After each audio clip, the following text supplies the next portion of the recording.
Men yomon bo'lsam, u yaxshi bo'la qolsin, mayli. Men shunaqa deydigan bo'lib qolganman oxir payt. Tushundingizmi? Mayli, men o'sha odam uchun yomon bo'la qolay. Lekin men o'zim uchun o'zimga yaxshiman. Men o'zim uchun o'zimga Xudoga shukr to'g'riman. Qarang, odamlar men orqamdan nimalar deb yozmaydi. Nimaga men ularga yozmayman, bilasizmi?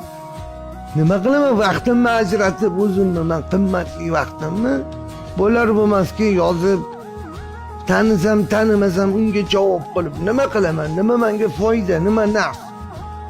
Nima qilaman u odam bilan ani urushib, misol so'kishib, biladi meni jahlimni, biladi meni xarakterimni.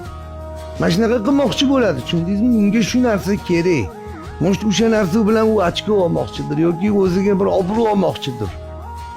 Mani asabimga tegib yoki bilaman u hayotda bu hayot muallim.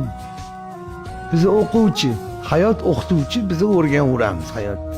Beni bırakıp gitme bir yere, gidersen unutursun